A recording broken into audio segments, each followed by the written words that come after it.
반갑습니다. 날씨가 몹시 무덥고 습해졌습니다. 영상을 찍는 저희 스튜디오도 후덥지근합니다. 그래서 오늘부터는 저도 좀 더 편한 복장으로 영상을 찍겠습니다. 아울러 저희 스태프들도 작업을 하느라 고생이 많은데요. 여러분이 더 많이 응원해 주시고 격려해 주시면 감사하겠습니다. 무엇보다 기온이 상승하고 비가 자주 올 것이라는 올여름 날씨 가운데서도 이 영상을 시청하는 분들 모두 더욱 건강하시고 평안하시기를 기원합니다. 오늘은 바이블 에센스 53번째 시간입니다. 오늘은 하나님의 새로운 성전을 건축하기 위해 이 땅에 오신 예수 그리스도께서 사람들에게 베푸신 환대의 의미에 대해서 생각을 해보도록 하겠습니다. 제가 올해 4월 24일부터 30일까지 일주일 동안 중앙아시아의 카자흐스탄과 키르기스탄을 방문했습니다. 지구상에는 끝이 스탄으로 끝나는 나라가 총 7개가 있고요. 그중 5개가 중앙아시아에 자리하고 있습니다. 카자흐스탄, 우즈베키스탄, 투르크메니스탄, 키르기스탄, 타지키스탄이 바로 그 5개 나라입니다. 그 외에 아프가니스탄과 파키스탄도 스탄으로 끝나는 나라죠. 또 우리가 아르메니아라고 부르는 나라가 있는데요. 아르메니아 사람들은 자기 나라를 가리켜 하야스탄이라고 부른다고 합니다. 여기서 스탄이라고 하는 말은 땅 혹은 지방을 뜻하는 페르시아어입니다. 제가 카자흐스탄을 방문했을 때 가장 인상 깊었던 것이 현지인들의 환대 문화였습니다. 제가 카자흐스탄에 3일 동안 머물면서 현지인 한 가정 그리고 고려인 3세 한 가정 도합 2가정의 초청을 받아 직접 가정 방문을 했습니다. 그런데 카자흐스탄 현지인의 가정을 방문하자 그 집의 아이들이 고작 초등학교 3학년에서 5학년쯤 되어 보이는 아이들이 대야에 물을 떠갖고 미리 나와 문 앞에서 기다리고 있는 것이었습니다. 그 까닭을 물어보니 중앙아시아에서는 외부 손님이 오면은 이렇게 아이들이 물을 떠갖고 나와서 손님이 손을 씻을 수 있게 봉사를 한다는 것입니다. 또 음식을 서빙하는 것도 전부 아이들 몫이었습니다. 이것은 고려인 3세 집을 방문했을 때도 마찬가지였는데요. 그 집에서는 카자흐스탄 현지인 가정에서 만났던 아이들보다 더 작은 여자아이가 음식과 음료수를 부지런히 식탁으로 나르는 것이었습니다. 뿐만 아니라 모임이 끝나고 손님이 돌아갈 때도 아이들이 대문까지 나와서 배웅을 하는 것을 봤습니다. 제가 2013년에 요르단을 방문해서 당시 내전 중이었던 시리아 난민들을 만나 난로를 전달했을 때 중동 사람들의 환대 문화가 참 대단하구나라는 생각을 했었는데요. 이번에 중앙아시아를 방문해 보니까 이 지역 사람들의 환대 문화 역시 만만치 않다는 것을 보았습니다. 그런데 제가 카자흐스탄 사람들 가정에서 어린 아이들까지도 직접 나와 손님을 영접하고 봉사하는 모습을 보면서 불현듯 무슨 생각이 들었냐면은 만약 지금 한국 사회의 가정에서 아이들에게 손님을 위해 대야에 물을 떠서 손을 씻겨드리고 음식을 서빙하라고 하면은 과연 어떤 일이 벌어질까 하는 그런 생각이 들었습니다. 만약 한국의 가정에서 그랬다가는 당장 아이들을 학대한다며 인터넷에서 난리가 나지 않았을까요? 솔직히 요즘 한국에서는 가정에 손님이 와도 아이들이 잘해야 얼굴을 빼끔 내밀고 금세 자기 방으로 들어가거나 또는 아예 얼굴조차도 안 비치는 경우가 비일비재합니다. 손님이 오면은 부모가 먼저 자녀들에게 내 방에서 나올 생각 말고 공부나 열심히 하라고 다그치는 경우도 흔합니다. 그러니 만약 어떤 한국인 가정에서 외부 손님이 왔을 때 아이들이 지극정성으로 영접한다면 그 자체로 아마 큰 뉴스거리가 될 것 같습니다. 카자흐스탄은 국민소득이 1만 달러가 안 된다고 합니다. 한때 1만 달러를 살짝 넘겼다가 최근에 다시 7천에서 8천 달러로 떨어졌다고 합니다. 현재 우리나라는 3만 달러를 넘었죠. 순전히 돈이라고 하는 관점에서 볼 때는 중앙아시아에서 가장 잘 산다고 하는 카자흐스탄도 우리 입장에서는 못 사는 나라입니다. 하지만 단순히 국민소득이 높다고 해서 진짜로 잘 사는 나라일까요? 대체 잘 산다고 하는 기준이 무엇일까요? 대한민국은 물질적으로는 꽤 넉넉하고 풍요한 나라입니다. 하지만 정신적으로는 어떻습니까? 또한 심리적으로는 어떻습니까? 한국인들은 지금 자신이 잘 살고 있다고 따라서 자신의 인생이 행복하다고 생각하고 있습니까? 아니죠. 상당수의 한국인들이 자기가 불행하다고, 삶이 고통스럽다고, 그래서 빨리 죽고 싶다고 생각하면서 겨우겨우 살아갑니다. 영적으로는 더 말할 것도 없습니다. 제가 볼 때 오늘날 한국인들의 영적 실상은 비참하기 그지없습니다. 한국인들이 돈은 조금 있는지 모르지만 영적으로는 완전히 파산이 난 상태라고 보입니다. 제가 한 달 전쯤 이런 이야기를 들었습니다. 지난 3년 이상 전 세계를 강타했던 코로나19 사태가 어느 정도 잡혀가고 일상이 정상화되면서 시민들이 드디어 지긋지긋한 마스크를 벗었습니다. 그런데 우리나라 초등학교 교실에 가보면 아이들이 마스크를 안 벗고 계속 착용을 한다는 것입니다. 대관절 그 이유가 무엇일까요? 우리나라 초등학생들이 다른 세대보다 보건이나 위생이나 건강관념이 예민하고 기준이 높아서 마스크를 안 벗는 것이 아니라 그동안 마스크를 쓰고 있을 때 보았던 친구들의 얼굴과 마스크를 벗은 다음 보는 얼굴이 너무 달라서이라는 것입니다. 소위 마귀꾼, 즉 마스크 사기꾼이라고 해서 대다수 사람들은 마스크를 쓰고 있을 때 얼굴이 좀 더 잘생겨 보인다고 합니다. 그런데 우리나라 초등학생들이 코로나19 사태가 어느 정도 잡혀가면서 마스크를 벗으면은 가령 같은 반 그부 중에 마스크를 벗은 얼굴이 마스크를 썼을 때보다 좀 못해 보이면은 다른 아이들이 엄청 놀리고 괴롭힌다는 것입니다. 그래서 아이들이 마스크를 선뜻 못 벗는다는 것입니다. 제가 이 말을 듣는데 저도 모르게 한숨이 나오더라고요. 그리고 이런 세대가 장차 어른이 되어 우리나라를 주도할 때쯤이면은 과연 이 나라가 어떻게 되어 있을까를 생각하니까 앞이 캄캄해졌습니다. 그런데 이 정도 이야기는 사실 아무것도 아니죠. 최근 한 언론 보도를 보니까 서울 강남에 사는 초등학생들 중에는 같은 반 학생들의 부동산 등기부 등본을 몰래 떼본 다음에 같은 반에 사는 누군가가 전세나 월세를 살면은 그것을 빌미로 심한 모멸감을 주거나 왕따를 시키는 경우들이 종종 있다고 합니다. 소위 월거지, 즉 월세거지 또는 전거지, 즉 전세거지라며 같은 반 그부 취급을 안 해준다는 것입니다. 여기에 요즘은 또 개근거지라고 하여서 부모와 체험학습을 한 번도 못 가고 꾸준히 학교에 나오는 아이들이 가난하다고 해서 같은 구부들에게 멸시를 받는 일이 많다고 합니다. 어디 이게 초등학생들이 할 짓입니까? 대체 누가 이 아이들에게 이런 못된 짓거리를 가르친 것일까요? 이런 아이들이 어른이 되었을 때 우리 사회가 과연 어떻게 되겠습니까? 지금 대한민국이 국민소득 33,000달러면 뭐합니까?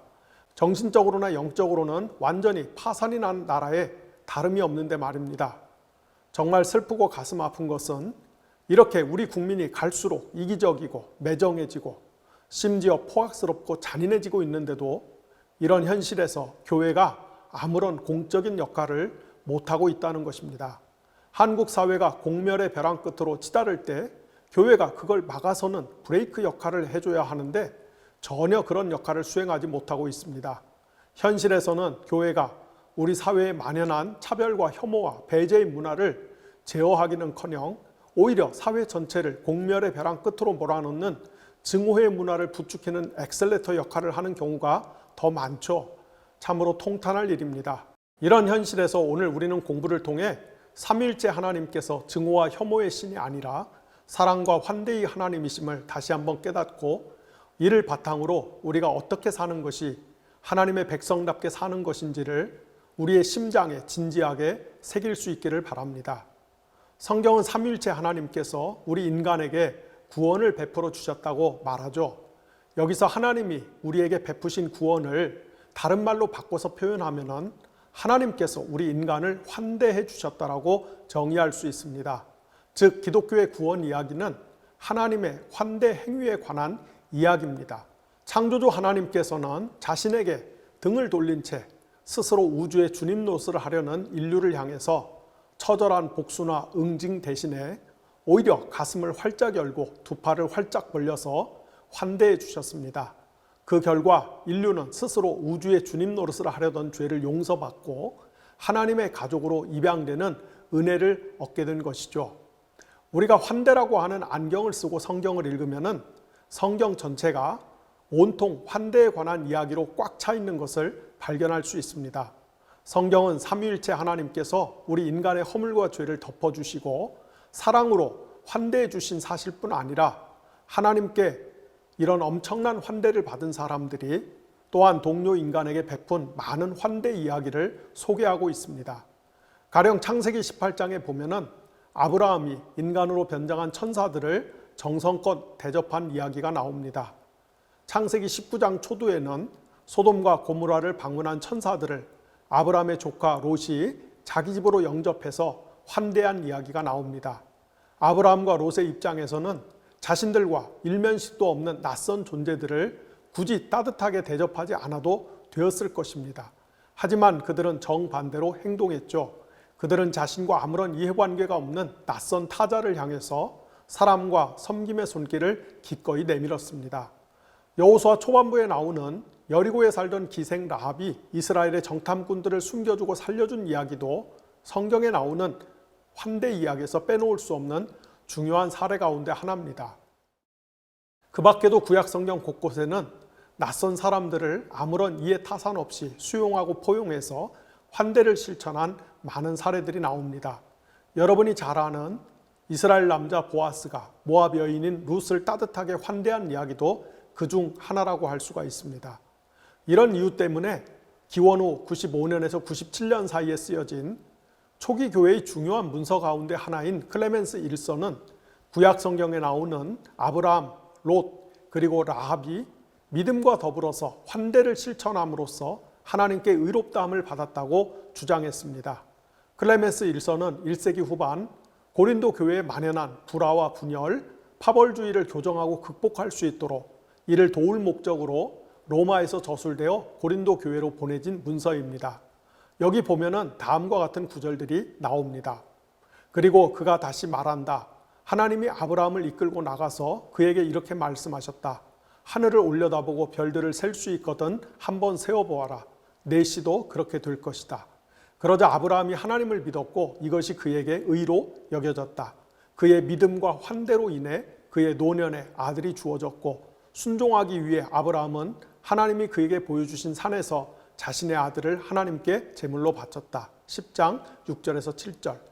그의 환대와 경건으로 인해 롯은 소돔 전역이 불과 유황으로 심판을 받았을 때 소돔에서 구출되었다.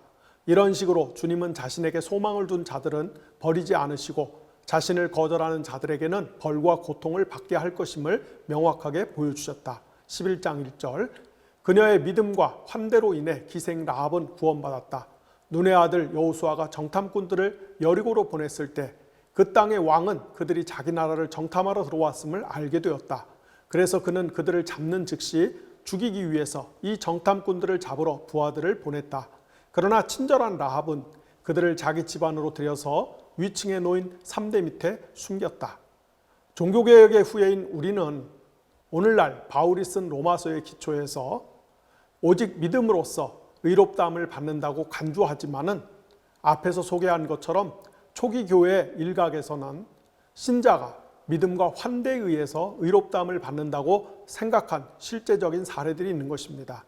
즉 하나님께 환대를 받아 구원을 받은 사람들은 자신도 다른 사람들에게 환대를 베품으로써 자신이 받은 구원이 진짜임을 입증해야만 했던 것입니다. 신구약 성경 전체에는 수많은 환대의 사례들이 나오지만 우리 주님 예수 그리스도께서 베푸신 환대의 모범들이야말로 인간을 향한 하나님의 환대를 보여주는 가장 훌륭한 예입니다. 우리가 신약 성경 복음서를 읽어보면은 예수님의 존재 자체가 세상을 향한 하나님의 환대 행위였다는 것을 어렵지 않게 발견합니다. 하나님이 자신에게 등을 돌린 인간들을 구원하기 위해서 종의 형체를 취한 사건, 즉 하나님이 인간이 되셔서 존재의 무한한 질적 하락을 겪으신 사건 자체가 인류를 향한 하나님의 호의와 사랑을 잘 보여주고 있습니다. 또한 예수님이 십자가에서 처형당할 때 두 팔을 활짝 벌린 형태로 곧 마치 온 세상을 자신의 가슴에 품는 듯한 모습으로 숨을 거둔 모습이야말로 하나님이 이 세상을 거부하거나 심판하는 대신에 적극적으로 껴안으시고 환대하신 모습을 상징적으로 잘 보여줍니다. 이렇게 예수님은 자신의 출생과 죽음 모두에 걸쳐서 일생 동안 인간을 환대하신 하나님의 독특한 아들이셨습니다. 예수님은 공생의 기간 내내 원칙적으로 부자나 가난한 자나 유대인이나 로마인이나 의로운 자나 불의한 자나 아무도 차별하지 않고 모든 사람을 환대하셨습니다. 그렇지만은 우리가 복음서를 주의 깊게 읽어보면은 예수님이 사회적인 약자들에게 더욱 적극적으로 환대를 베푸셨다는 것을 어렵지 않게 알 수가 있습니다. 예수님은 장애인, 죄인, 병든 사람, 귀신 들린 사람, 이방인, 여성들과 아이들을 적극적으로 환대하셨습니다.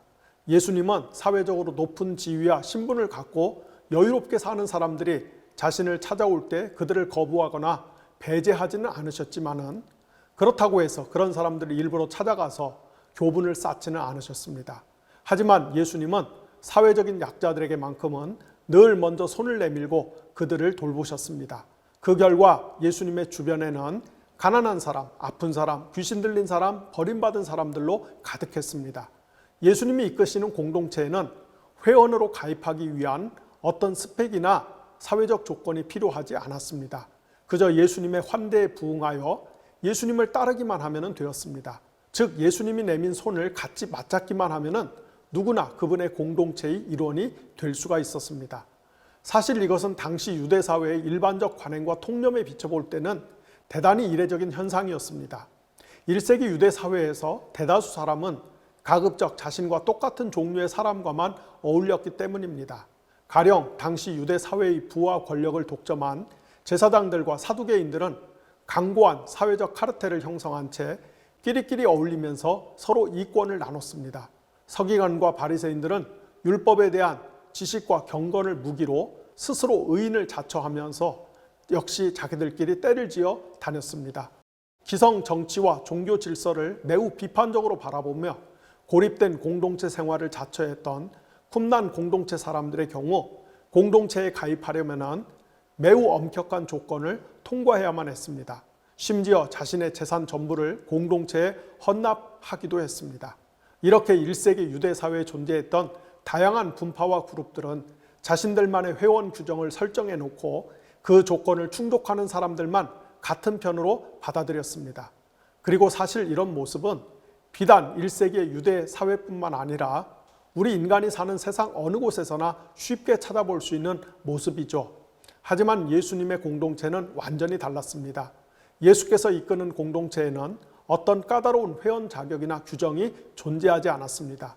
그분이 이끄는 공동체에 가입하려면 예수가 내민 환대의 손을 맞잡기만 하면 되었던 것입니다. 그렇다면 예수님은 어떤 방식으로 사회적인 약자들을 환대하셨습니까? 예수님은 주로 세 가지 방법을 통해 사회적 편견과 멸시에 희생당한 사람들을 환대했습니다. 첫째, 사회적 약자들이 지닌 한 인간으로서의 권리를 적극적으로 변호하고 편들어주는 행위를 통해서 그들을 환대했습니다. 이에 대한 가장 좋은 사례를 하나 꼽자면은 요한복음 8장에 나오는 소위 현장에서 가늠하다가 붙들린 여인에 관한 이야기를 들 수 있습니다. 비록 이 본문의 역사적 진정성을 놓고 신약학자들 사이에서 많은 토론이 있지만은 우리가 이 본문을 정경의 일부로 간주할 경우에 우리는 아마도 매춘을 하다가 붙들려온 한 여인을 험악하게 정죄한 후 공동체에서 추방하며 심지어 죽이려고 혈안이 된 대중과 달리 예수님이 너희 중에 죄가 없는 자가 먼저 돌을 던지라는 유명한 말로 이 여인을 멋지게 변호하고 보호해 주는 모습을 보게 됩니다. 사실 군중 속에 뒤섞인 채 익명의 존재가 되어서 사회적 약자들을 향해 잔인하게 돌을 던지는 것은 누구나 할 수 있는 쉬운 일이죠. 그리고 대개의 경우 사람들은 쉬운 일을 선택합니다. 하지만 모든 사람이 눈에 쌍심지를 켜고 돌을 던져 죽이려고 하는 사람의 편에 서서 그를 변호하고 보호하는 일은 결코 아무나 할 수 있는 일이 아닙니다. 하지만 예수님은 그 아무나 할 수 없는 일을 언제나 기꺼이 자청하셨습니다. 예수님은 모든 사람이 걸어가려는 넓고 편한 길 대신에 늘 좁고 험한 길을 선택하셨습니다. 둘째, 예수님은 사회적 약자들, 특히 병들고 귀신 들린 사람들을 적극적으로 치유하심으로써 그들을 환대하셨습니다. 1세기 유대 사회에서 누군가가 병이 들거나 귀신이 들렸다는 것은 그가 신체적으로 불편하고 불쌍하다는 것 이전에 신학적으로 더럽다는 것을 의미했습니다. 그것은 하나님께 심판을 받아 그분의 임재로부터 추방되어야 한다는 것을 의미했습니다. 그 결과 신체적으로 병이 들거나 귀신이 들리면 제일 먼저 공동체에서 쫓겨났습니다. 그것은 종교적이고 사회적인 죽음, 곧 사회적이고 신학적인 타살을 의미했습니다. 그런데 예수님은 병들고 귀신 들린 사람들을 외면하거나 회피하지 않고 오히려 그들을 적극적으로 치유하는 데 앞장섬으로써 그들을 따뜻하게 환대해 주셨습니다. 이에 대해서는 다음 기회에 예수와 축기라는 주제로 또 예수와 정결규례라는 주제로 한 주씩 자세히 살펴보도록 하겠습니다. 셋째, 예수님은 특별히 사회적 약자들과 함께 식사를 하는 행위를 통해 그들을 환대하셨습니다. 우리가 복음서를 읽어보면 예수님이 당시 유대 사회에서 가장 큰 혐오와 멸시의 대상이었던 세리들, 매춘 여성들, 가난한 자들이나 더러운 자들과 함께 즐겨 식사를 하는 모습을 심심치 않게 발견할 수 있습니다. 심지어 예수님은 사사건건 자신에게서 꼬투리를 잡으려고 혈안이 되어 있던 바리새인들과도 식사를 하는데 거리낌이 없었습니다. 한마디로 예수님은 누구와도 함께 식사를 했습니다. 이것은 1세기 유대 사회의 관행에 비춰볼 때 대단히 이례적인 정도가 아니라 사실상 이단적인 행위였습니다. 19세기 초 독일의 철학자인 루드비 포이어바흐는 사람은 그가 먹는 바의 것이다 라는 유명한 말을 남겼죠. 이 말은 헤겔의 철학으로 상징되는 당시 독일 철학의 관념론에 맞서서 철학의 진정한 사명은 관념의 세계가 아닌 구체적인 현실에 뿌리를 둔 것이어야 한다는 주장이었지만은 어쨌거나 후대의 사람들은 포이어바흐가 남긴 사람은 그가 먹는 바의 것이라는 말을 통해 한 인간의 정체성은 그가 무엇을 먹는지와 연관되어 있다고 믿습니다. 하지만 인간은 무엇을 먹느냐보다 누구와 먹느냐가 그의 정체성을 결정하는 더욱 핵심적인 요소일 때가 있습니다. 특히 고대 지중해 세계에서는 누구와 함께 식사를 하느냐라는 문제가 매우 중요했습니다. 고대 지중해 세계에서 사람은 누구와 식사를 하느냐에 따라 그의 정체성이 결정되었기 때문입니다. 따라서 고대 지중해 세계에서는 같이 식사를 할 사람과 함께 식사를 해서는 안 되는 사람을 구별하는 방법을 알려주는 지침 혹은 기술들이 발달했습니다. 마찬가지로 1세기 유대인 사회에서도 같은 편, 즉 동일한 사회적 신념과 힘을 공유한 사람이 아니면은 함께 식사를 하는 법이 거의 없었습니다. 기원전 180에서 175년경 유대인 현자 벤 시라가 쓴 집회서는 제2성전기 시절 유대교 지혜 문학의 정수를 보여주는 작품 중 하나입니다. 집회서 9장 16절에 보면은 다음과 같은 내용이 나옵니다. 모든 사람과의 차별 없는 식탁 교제를 나누는 대신 의인들과 함께 식사를 하는 것이 낫다. 이것이 바로 1세기 유대 사회에서 보편적으로 통용되는 삶의 지혜이자 일종의 사회적 법칙이었습니다. 1세기 유대 사회에서 사람들은 아무하고나 식사를 하면 안 되었습니다. 식사를 할 때는 반드시 자신의 평판에 도움이 될 만한 사람을 주의 깊게 선정해야 했습니다. 하지만 예수님은 달랐습니다. 달라도 너무나 달랐습니다. 그분은 의인이 아니라 거의 매번 죄인들과 함께 식사를 했습니다. 예수님은 늘 자신의 식탁에 죄인, 더러운 자, 멸시받는 자들을 초청했습니다. 또는 사회적으로 따돌림 당하거나 멸시받는 자들이 그분을 초청한 식사 자리에 기꺼이 참석했습니다. 왜냐하면 사회적 약자들과 함께 즐겁게 식사를 함으로써 예수님은 그들과 같은 편이라는 사실을 증명하고 데몬스트레이션, 즉 공개적으로 시위하기 위함이었습니다. 말하자면 예수님이 죄인 혹은 사회적 약자들과 함께한 식사 자리는 하나님께서 죄인들을 환대하고 용납하신다는 본문에 대한 일종의 각주였습니다. 예수님은 그리고 자신을 100% 계시하는 독특한 종류의 아들인 예수 안에서 아버지 하나님은 사회적 약자들과 함께 식사를 함으로써 사회적 약자들이 당하는 편견, 멸시, 천대, 혐오와 배제를 자기 것으로 공유하셨습니다. 좀 더 구체적으로 말씀을 드리면은 예수님은 천한 자들과 함께 식사를 함으로써 천한 자의 일원이 되셨고 경멸받는 자들과 함께 식사를 하면서 멸시받는 자의 일원이 되셨으며 사회적으로 불쾌한 자들과 함께 식사를 함으로써 역시 본인이 불쾌한 자의 일원이 되셨고 때로는 위험한 자들과 함께 식사를 함으로써 예수님 역시 위험 분자가 되셨습니다. 비유를 든다면 예수님은 공생의 기간 내내 사회적 약자들과 같이 한쪽 발을 줄로 묶어서 뛰는 위인 삼각 달리기를 한 것이었습니다. 예수님은 흔히 우리가 즐겨 써먹듯이 겉으로는 철저히 침묵을 지키고 안전한 거리를 유지하면서도 그러나 마음속으로는 언제나 사회적 약자를 응원한다는 식의 기만 전술을 사용한 적이 한 번도 없습니다. 외람되지만은 저도 이런 경우를 자주 겪는데요. 많은 목사님들과 신학자들이 사적인 자리에서는 저한테 뭐라고 이야기하냐면은 김 목사님 늘 응원합니다. 김 목사님이 한국 사회와 한국 교회를 향해서 쓴소리를 한마디씩 할 때마다 제 속이 다 후련합니다. 이렇게 말을 하면서 실제로는 제가 힘들고 어려울 때 침묵하거나 관망합니다. 왜 그렇습니까? 괜히 저하고 엮여서 자신도 위험분자라는 소리를 듣고 싶지 않은 것입니다. 사실 우리 주변에 이렇게 처세에 능한 사람들이 제법 많습니다. 하지만 예수님은 한 번도 그렇게 위선적으로 산 적이 없습니다. 예수님은 사회적으로 불온한 자라고 낙인이 찍힌 사람들과 식사를 함으로써 기꺼이 자신도 불온한 자라는 낙인이 찍히는 것을 선택했습니다. 누가는 자신이 쓴 복음서 15장 2절에서 당시 예수님께 찍힌 사회적 낙인을 이렇게 묘사합니다. 바리새파 사람들과 율법학자들은 투덜거리며 말하였다. 이 사람이 죄인들을 맞아들이고 그들과 함께 음식을 먹는구나. 말하자면 예수님은 죄인들과 함께 식사를 함으로써 죄인이 되신 것입니다. 이렇게 예수님은 사회적 약자를 환대함으로써 당연히 초래될 수밖에 없는 리스크를 기꺼이 감수했습니다. 그렇다면 대체 왜 예수는 그리고 자신의 독특한 종류의 아들인 예수 안에서 아버지 하나님은 굳이 죄인, 더러운 자, 천한 자, 멸시받는 자, 위험분자라는 사회적 낙인이 찍히면서까지 사회적인 약자들을 환대하신 것일까요? 우리는 그 이유의 단초를 구약성경 이사야서 56장 1절로부터 8절에서 발견할 수가 있습니다. 주님께서 말씀하신다. 너희는 공평을 지키며 공의를 행하여라. 나의 구원이 가까이 왔고 나의 의가 곧 나타날 것이다. 공평을 지키고 공의를 철저히 지키는 사람은 복이 있다.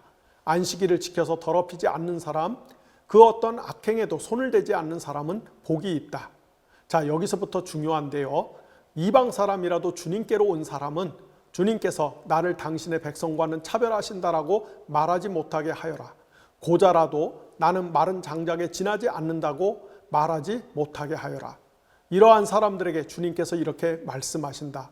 비록 고자라 할지라도 나를 기쁘게 하는 일을 하고 나의 언약을 철저히 지키면은 그들의 이름이 나의 성전과 나의 성벽 안에서 영원히 기억되도록 하겠다.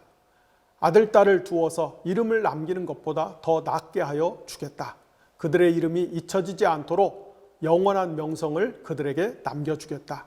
주님을 섬기려고 하는 이방 사람들은 주님의 이름을 사랑하여 주님의 종이 되어라. 안식일을 지켜 더럽히지 않고 나의 언약을 철저히 지키는 이방 사람들은 내가 그들을 나의 거룩한 산으로 인도하여 기도하는 내 집에서 기쁨을 누리게 하겠다. 또한 그들이 내 제단 위에 바친 번제물과 희생 제물들을 내가 기꺼이 받을 것이니 나의 집은 만민이 모여 기도하는 집이라고 불릴 것이다. 쫓겨난 이스라엘 사람들을 모으시는 주 하나님께서 말씀하신다. 내가 이미 나에게로 모아들인 사람들 외에 또 더 모아드리겠다. 이사야서 56장의 말씀은 바벨론에서의 포로 생활이 끝난 다음에 하나님께서 다시 세우실 새 성전에 대한 종말론적인 비전과 약속이 담긴 말씀입니다. 구약시대 이스라엘은 우상 숭배를 일삼고 사회 정의를 훼손함으로써 하나님과 맺은 언약을 파기하고 하나님의 임재와 통치를 상징하는 성전을 더럽힌 죄에 대한 심판을 받아서 기원전 586년에 바빌론의 포로로 잡혀갔습니다.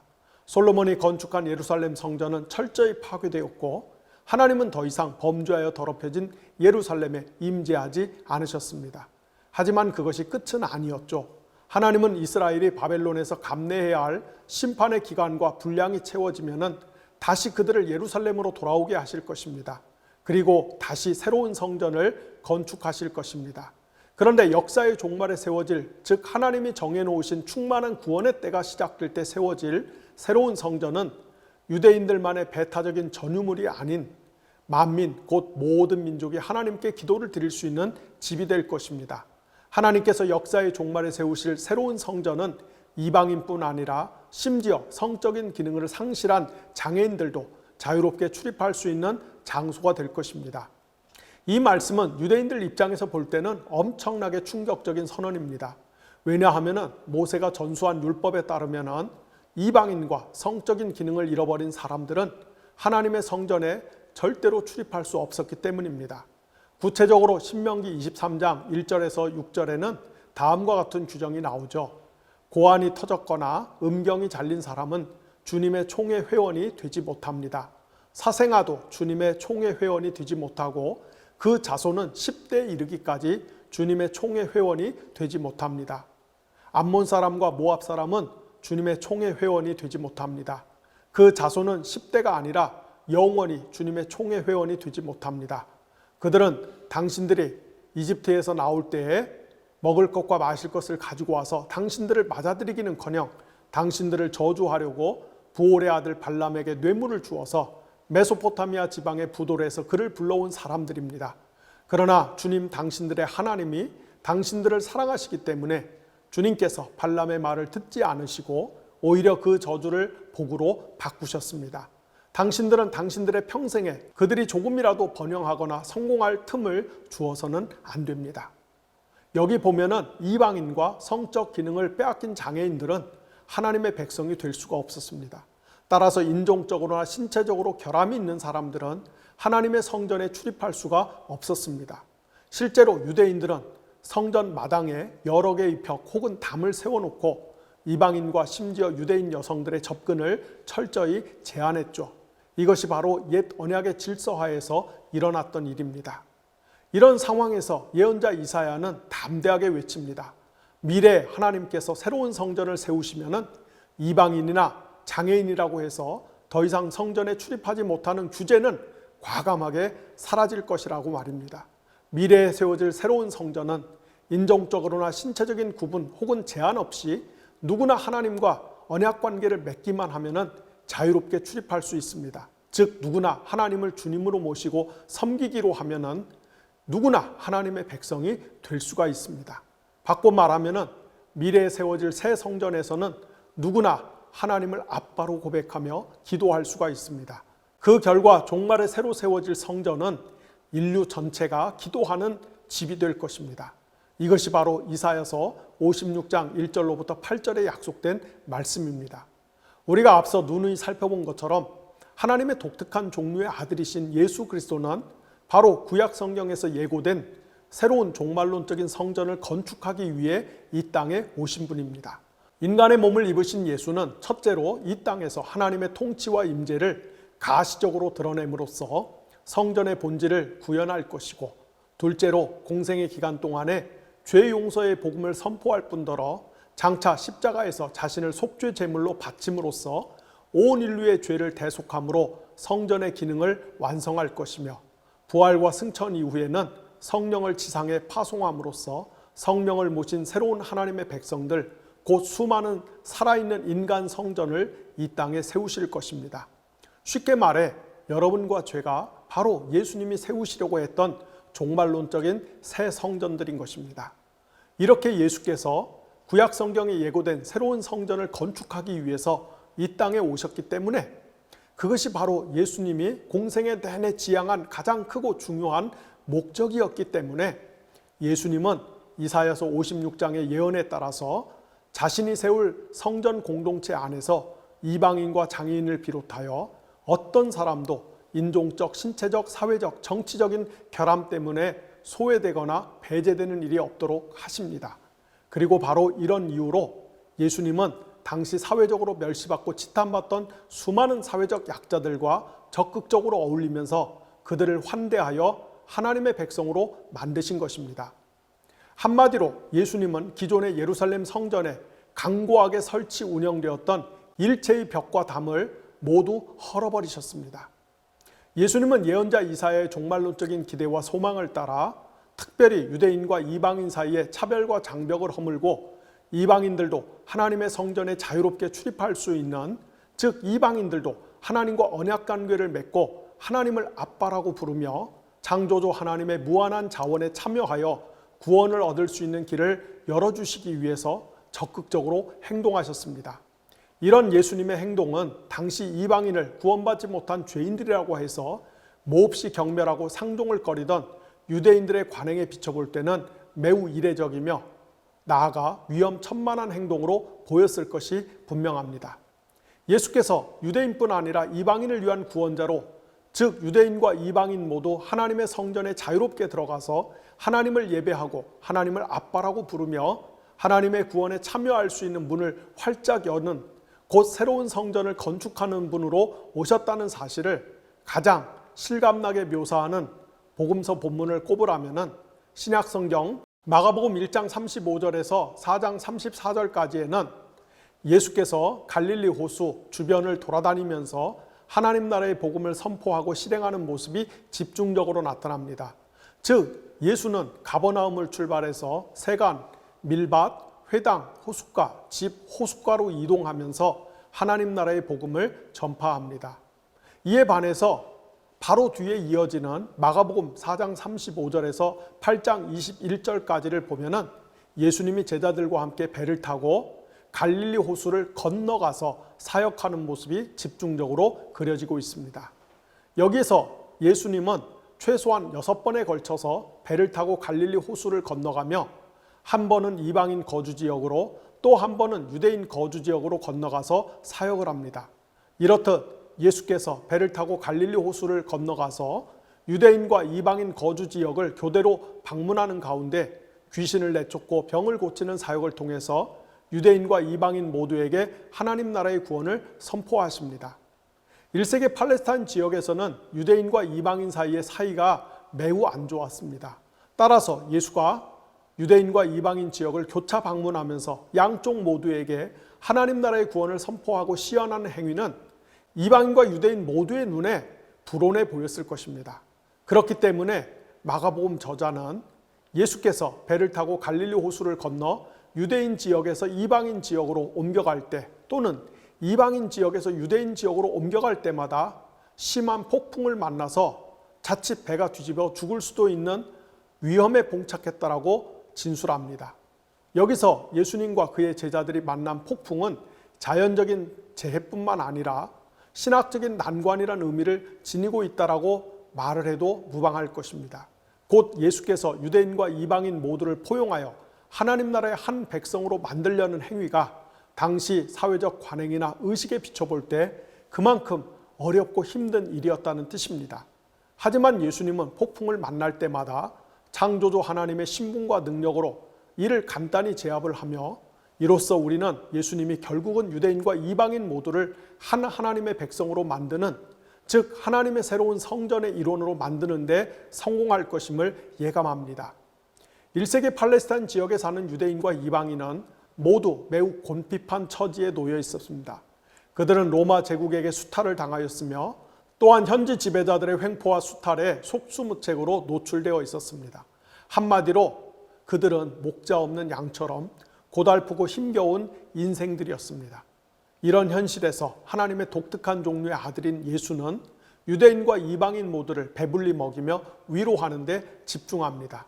예수님은 먼저 유대인들을 상대로 보리떡 5개와 물고기 2마리로 5,000명을 먹인 후 12광주리를 남기고, 이어서 이방인들을 상대로 보리떡 7개로 4,000명을 먹인 후 7광주리를 남깁니다.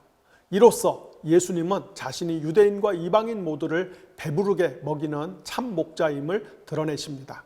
하지만 유대인과 이방인 양쪽의 병을 치료하고 그들을 괴롭히는 귀신을 내쫓고 그들의 굶주린 배를 채워주는 것만으로는 당시 유대인과 이방인 사이에 깊이 파여 있는 골을 메꿀 수가 없었습니다.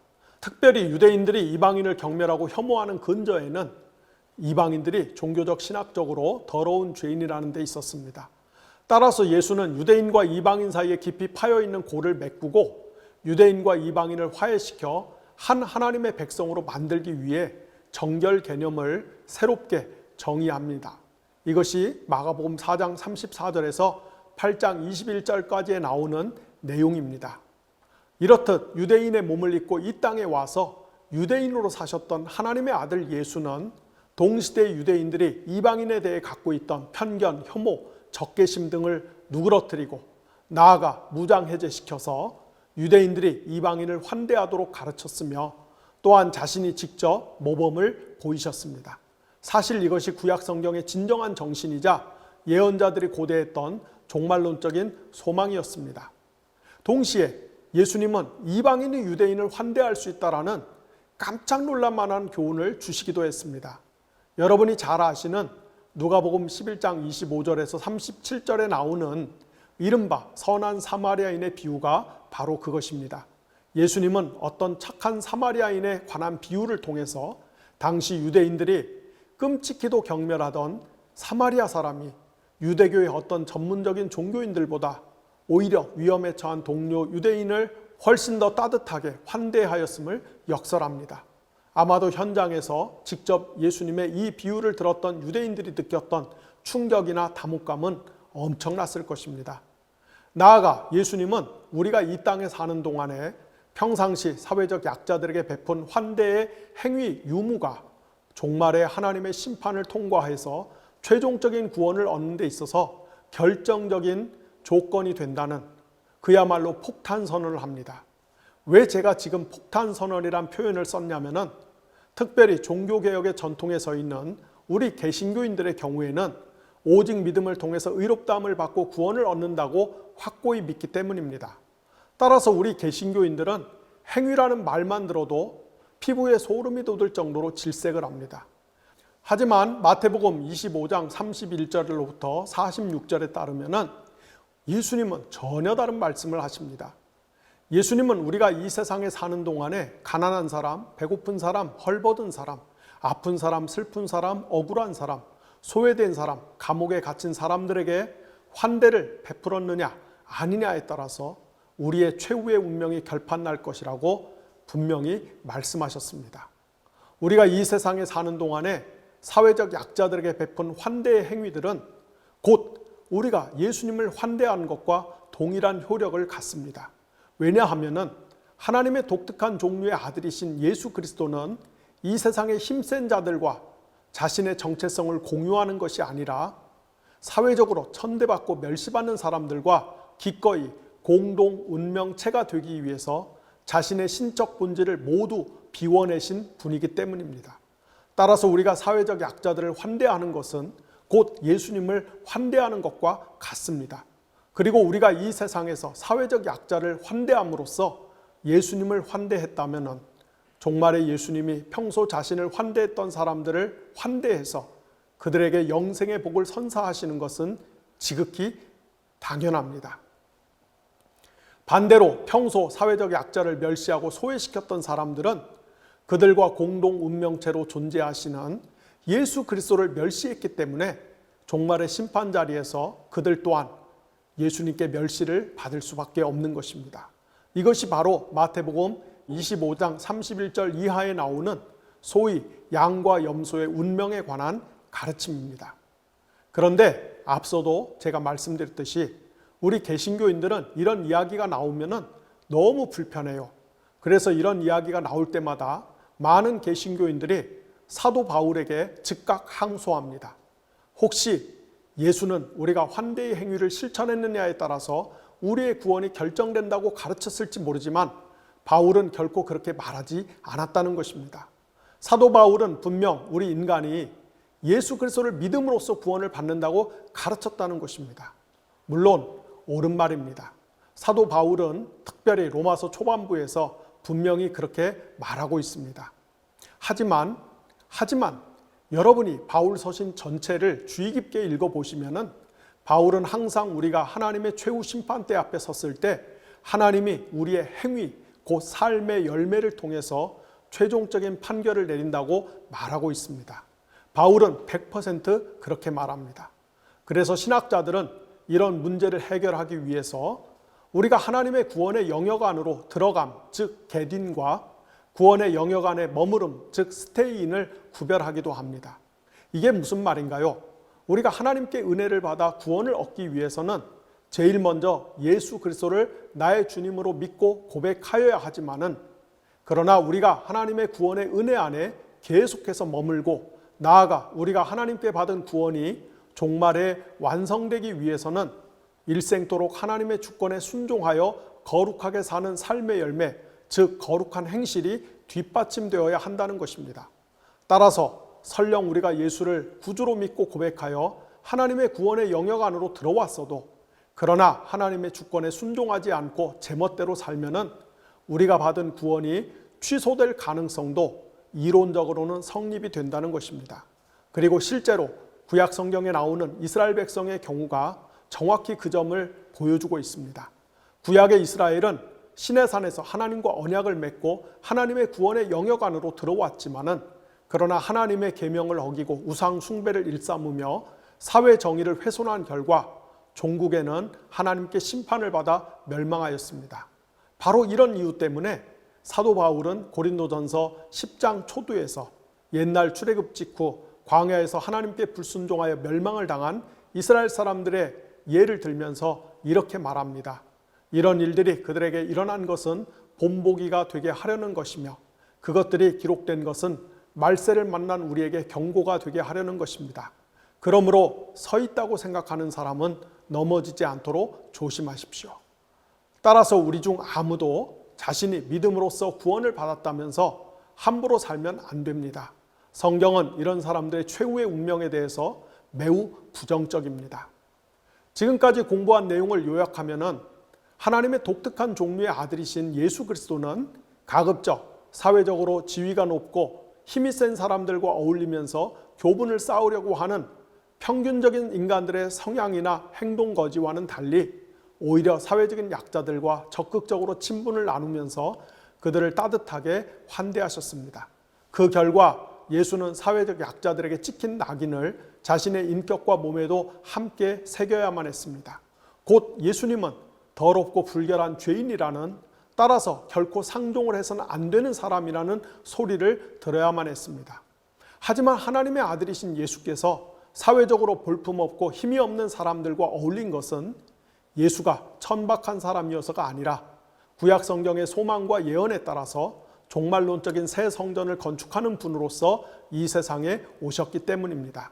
예수님은 예언자 이사야의 비전을 따라 이방인이나 장애인도 아무런 제약이나 차별 없이 하나님께 나와서 예배를 드리고 구원의 은혜를 만끽할 수 있는 새로운 성전을 건축하기 위해 이 땅에 오셨다는 것을 실증하고 시위하기 위해서, 곧 데몬스트레이션 하기 위해서 사회적인 약자들을 따뜻하게 환대해 주신 것입니다.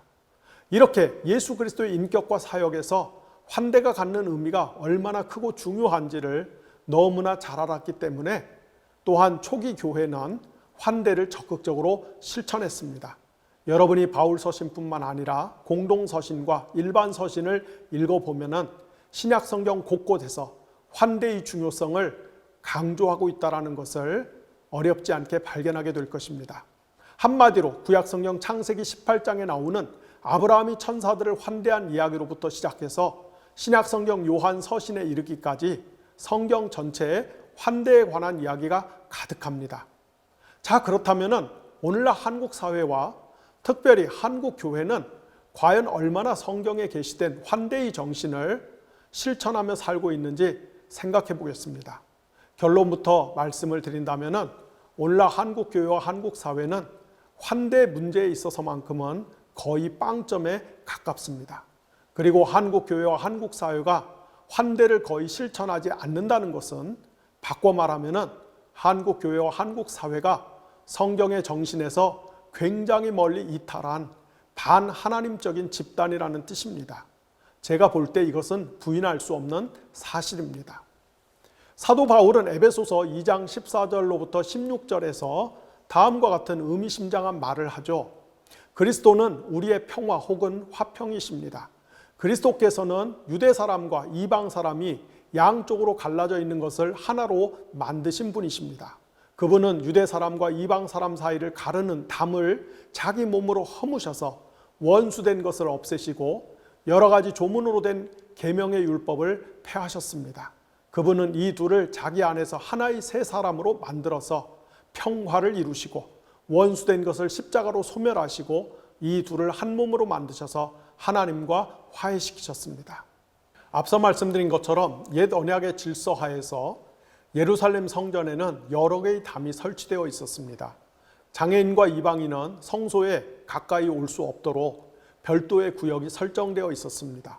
이스라엘의 여성들은 이방인들보다는 형편이 조금 나았지만 그러나 그들 역시 성소에 가까이 올 수 없도록 별도의 구역이 존재했습니다. 이스라엘의 남자들은 이방인이나 여성들보다는 성소에 좀 더 가까이 올 수 있었지만 그러나 그들도 자신들만의 고유한 영역이 설정되어 있었습니다. 오직 제사장들만이 성소에 출입할 수 있었습니다. 그리고 이들 각각의 집단들에게 할당된 공간에는 담을 쌓아 확실한 경계 표시를 했습니다. 이것이 예루살렘 성전의 실체였습니다. 하지만 예수 그리스도는 새로운 성전, 곧 자신을 구세주로 믿고 따르는 사람들로 이루어진 살아있는 성전을 건축하시면서 그 담을 모조리 헐어버리셨습니다. 이제 어떤 사람이든 그가 예수님을 구주로 고백하기만 하면 하나님의 지성소까지 자유롭고 담대하게 출입할 수 있는 길이 활짝 열렸습니다. 예수 그리스도로 말미암아 유대인과 이방인 사이에 민족적, 인종적 경계가 철폐되었습니다. 남성과 여성 간의 차별과 경계 지움도 사라졌습니다. 신체적으로 건강한 사람과 불편한 사람들 간의 차별과 분리도 사라졌습니다. 예수 그리스도로 말미암아 모든 사람이 서로 화해하고 공존할 수 있는 길이 활짝 열렸습니다. 이제 옛 성전의 시대가 가고 새로운 성전의 시대가 도래했습니다. 사도 바울은 이 진리를 누구보다 더 깊이 깨닫고 확신했기 때문에 비록 그 자신이 완고한 바리새파 출신 유대인이었음에도 불구하고 평생을 이방인 선교에 헌신했으며 선교 지역에서 반복해서 맞닥뜨리는 유대인과 이방인 사이의 갈등에 맞서 갈라디아서 3장 28절에서 다음과 같이 웅변적으로 외쳤던 것입니다. 유대 사람도 그리스 사람도 없으며 종도 자유인도 없으며 남자와 여자가 없습니다. 여러분 모두가 그리스도 안에서 하나이기 때문입니다. 제가 방금 전에 구약시대의 유산인 예루살렘 성전에는 이방인과 유대인, 유대인 여성과 유대인 남성, 일반 유대인과 전문 종교인 사이를 구분하고 나누는 담이 몇 개 존재한다고 말씀드렸죠. 자, 그렇다면 오늘날 우리 한국 사회에는 과연 몇 개의 사회적 담이 존재할까요? 물론 헌법상으로는 한국 사회에는 어떤 담도 존재하지 않습니다. 우리 헌법에 따르면 대한민국 국민은 그가 어떤 종류의 사람이라는 이유 때문에 일체의 차별을 당해서는 안 되는 나라입니다. 하지만 헌법 전문과 한국 사회의 현실은 전혀 다르죠. 제가 볼 때 한국 사회에는 고작 몇 개 정도가 아니라 이루 셀 수 없는 많은 담, 즉 사회적 경계와 차별이 존재합니다. 정치적이고 이념적인 담에서부터 시작해서 경제적인 담, 사회적인 담, 지역적인 담, 교육의 담, 종교의 담 등 무수히 많은 벽과 담이 이 사회 안에 존재합니다. 제 말씀이 결코 과장이나 허풍이 아닙니다. 한국 사회는 강고한 피라미드 체제일 뿐더러 피라미드 체제의 각각의 층 안에서도 무수히 많은 벽과 담이 세워져 있습니다. 이게 지금 우리 한국 사회의 진짜 모습입니다. 여기서 문제는 한국 교회가 진짜로 성경에 기초해서 예수님을 주님으로 믿고 따르는 교회라면 예수님의 환대의 모범을 본받아서 오늘날 한국 사회에 만연한 각종 담들을 허물고 부숴버림으로써 더 이상 어떤 차별이나 혐오가 없는 세상을 만들어야 하는데 전혀 그런 공적인 역할을 수행하지 못한다는 것입니다. 아니, 교회가 각종 담들을 설치해놓고 차별과 혐오를 일삼으며 반성경적으로 폭주하고 있는 한국 사회에 브레이크를 걸기는커녕 교회 자체가 환대는 고사하고 오히려 혐오와 증오 문화의 온상 역할을 수행하는 경우가 얼마나 많습니까? 첫째, 한국 사회에 만연한 사회적 담들과 경계 표지들이 고스란히 교회 안으로 이식되어서 교회 안에서도 동일한 담 혹은 경계 표지 역할을 하는 경우가 99.9%입니다. 쉽게 말해 성경적인 신앙 영성이나 성품 유무와 상관없이 사회에서 돈이 많고 힘센 순서대로 교회 안에서도 장로, 권사, 안수집사 직분을 나눠 갖고 위세를 부리는 경우가 얼마나 많습니까? 반대로 아무리 인품이 좋고 신앙이 깊어도 가난하고 힘이 없는 사람은 교회에서조차 소외되고 무시를 받기 일쑤입니다. 대략 10여 년 전부터 서울 강남 등지의 대형 교회에서는 돈이 많은 집 청년들은 청년부 예배에 참석하지 않고 부모와 함께 소위 오전 대예배에 참석하면서 인맥을 쌓아 거기서 만난 돈 많은 집안의 청년들끼리 결혼을 한다고 합니다. 반대로 가난한 청년들은 청년부 예배에 참석하는데요, 다들 가난한 청년들만 청년부 예배에 모여 있다 보니까 그냥 결혼도 포기하고 40세가 넘도록 미혼이 넘쳐난다는 것입니다. 그래서 요즘 웬만한 교회의 청년부에 가면은 40대 중후반의 독신남, 독신녀들이 수두룩하다는 것입니다. 이런 현상이 다 뭐라고요?